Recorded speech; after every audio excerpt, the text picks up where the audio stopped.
2장 13절로 23절 말씀입니다.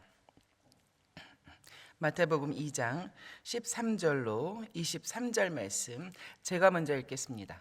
그들이 떠난 후에 주의 사자가 요셉에게 현몽하여 이르되 헤롯이 아기를 찾아 죽이려 하니 일어나 아기와 그의 어머니를 데리고 애굽으로 피하여 내가 네게 이르기까지 거기 있으라 하시니 요셉이 일어나서 밤에 아기와 그의 어머니를 데리고 애굽으로 떠나가 헤롯이 죽기까지 거기 있었으니 이는 주께서 선지자를 통하여 말씀하신 바 애굽으로부터 내 아들을 불렀다 함을 이루려 하심이라.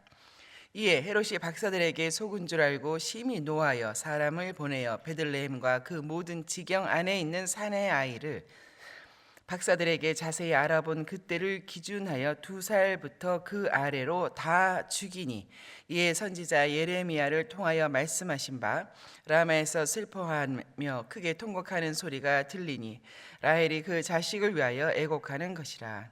그가 자식이 없으므로 위로받기를 거절하였도다 함이 이루어졌느니라. 헤롯이 죽은 후에 주의 사자가 애굽에서 요셉에게 현몽하여 이르되 일어나 아기와 그의 어머니를 데리고 이스라엘 땅으로 가라. 아기의 목숨을 찾던 자들이 죽었느니라 하시니 요셉이 일어나 아기와 그의 어머니를 데리고 이스라엘 땅으로 들어가니라. 우리 같이 읽겠습니다. 그러나 아칼라오가 그의 아버지 헤롯을 이어 유대의 임금됨을 듣고 거기로 가기를 무서워하더니 꿈에 지시하심을 받아 갈릴리 지방으로 떠나가 나사렛이란 동네에 가서 사니 이는 선지자로 하신 말씀에 나사렛 사람이라 칭하리라 하심을 이루려 하심이라. 아멘. 우리 오늘 본문 내용은 성경에 드물게 기록되어 있는 예수님의 유년 시절에 대한 기록입니다. 별로 많지 않은데요. 구원의 하나님, 메시아로 오신 우리 예수 그리스도, 그분의 유년 시절은 어떠셨을까? 우리가 참 많이 궁금해합니다. 저희도 그렇게 유년 시절을 보냈고, 특히 자녀를 키우다 보면 우리 예수님 닮게 참 예수님과 공통 분모가 있게 자라는가 이런 생각도 하거든요. 근데 성경은 많이 기록하고 있지 않습니다. 성경 외에 외경에는 예수님 유년 시절에 이러셨다, 저러셨다, 이런 일이 있으셨다, 이런 일을 행하셨다, 이런 기록도 있지만 거의 사실이 아니었거니와 더 나아가서 하나님께서는 이 정경화된 성경이 기록한 부분까지 거기까지만 알도록 하셨습니다. 구원을 위하여 오신 그리스도, 그 구원 또 전파하시는 하나님 나라, 그 목적 이외의 것들에 대해서는 그것까지 알 필요는 없다라고 하는 하나님의 뜻이 있는 것입니다. 따라서 역으로 생각하면 오늘 본문과 같이 성경에 기록된 비록 많이 기록되지 않은 유년 시절에 대한 그 행적인데요, 오히려 우리가 더 잘 깨달을 수 있도록 연구하고 묵상할 때에 분명히 유익이 있을 것이다. 이것이 아버지의 뜻이기 때문입니다. 오늘 본문은 동방으로부터 메시아의 별을 따라와서 아기 예수를 찾아 경배했던 박사들과는 정반대의 것을 보여주는 인물이 등장합니다. 헤롯입니다. 헤롯은 박사들이 자기의 부탁을 멸시하고 몰래 다른 길을 택해서 귀국했다는 것을 뒤늦게 알았습니다. 16절에 보면 이에 헤롯이 박사들에게 속은 줄을 알은 것이죠. 박사들이 깜빡 잊고 헤롯에게 가서 아기 예수를 찾았다 이렇게 말을 안 한 것이 아니라 속은 것이죠. 여기서 속다라고 하는 단어에는 희롱하다, 조롱하다라는 뉘앙스가 담겨 있는 단어이기도 합니다. 칼빈이 그렇게 주석에 설명했습니다. 박사들에게 기만당했다는 것이죠. 어리석게도 속았다 이런 뜻입니다. 그리고 그는 분노했습니다. 그리고 그 다음 구절을 보니까 그가 분노한 대상이 박사들만이 아니라 죽이지 못한 아기 예수 그리스도 메시아라는 것을 알 수 있죠.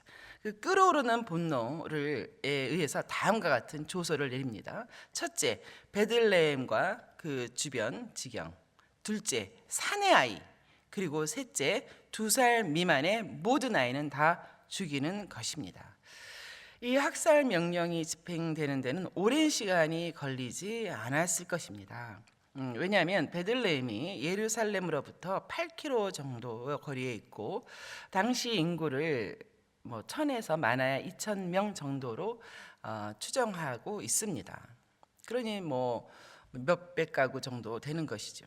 이 세 가지에 해당하는 아기를 찾아서 몰살시키는 데는 이렇게 생각을 하면 이틀이나 3일이면 충분했겠구나. 그런 생각을 해봅니다. 그래서인지 13절에 그 천사의 경고와 명령을 들은 요셉은 밤에 큰 두려움으로 도망했습니다. 이미 그 헤롯의 학살 명령이 전체적으로 퍼졌던 것이죠. 알게 된 것이죠. 급박했다는 것을 알게 된 것입니다.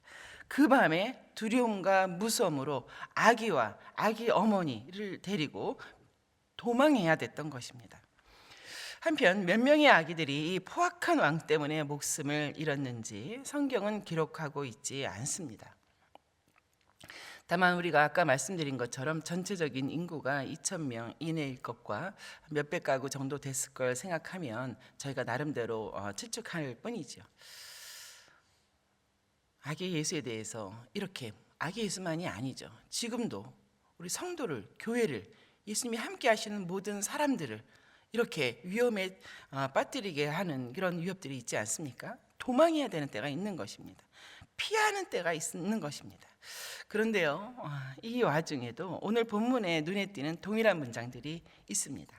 15절에 보니까 그 어두운 밤에 요셉이 아기와 그의 어머니를 데리고 도망하여서 애굽으로 갔던 그 상황도 주의 말씀을 이루려 하심이라.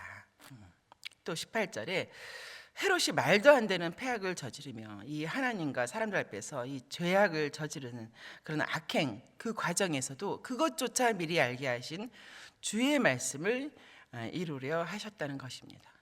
그리고 마지막으로 23절에 보니까 애굽으로부터 돌아와서 유대 지역에 정착하려 하였으나 그 포악한 아칼라오 왕을 무서워하여서 다시금 저 멀리 나사렛으로 향한 것 또한 이미 선지자를 통해 하신 말씀을 이루려 하심이라는 것입니다.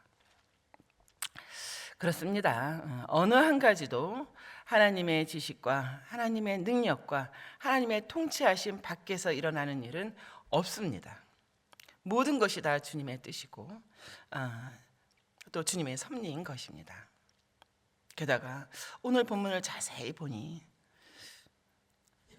참 가슴에 벅찬 감동이 오르는데요. 그 이유는 그 밤에 도망하는 두려움에 가득 찬 요셉과 마리아 아니겠습니까?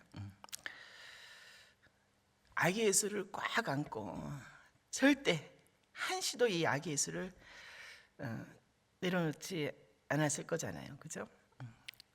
그런데 이 아기 예수가 누구인가? 우리 아기 예수는 말씀의 본체신 거죠. 성인이 되셔서만이 말씀의 본체가 아니라 이렇게 너무나도 무력해 보이는 그때도 말씀의 본체셨던 거예요. 말씀의 본체이신 아기 예수를 꽉 안고 있었던 거예요. 그러니 애굽으로 도망하면 어떻고 천대받는 나사렛에 정착하면 어떤가?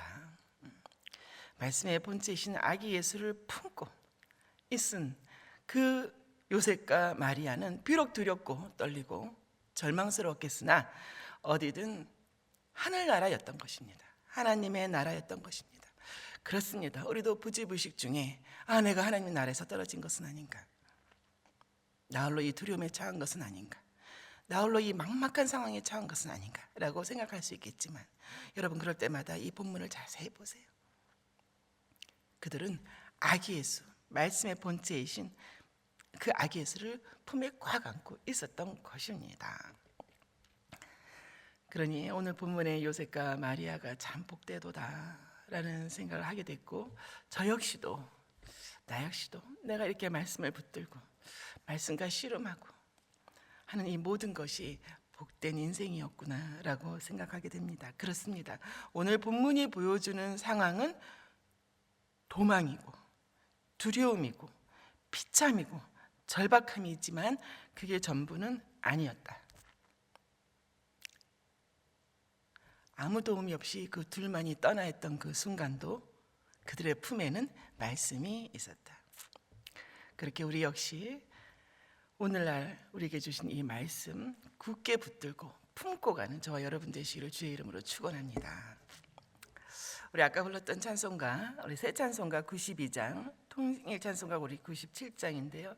1절과 2절 부르시고 같은 기도 제목으로 기도하겠습니다.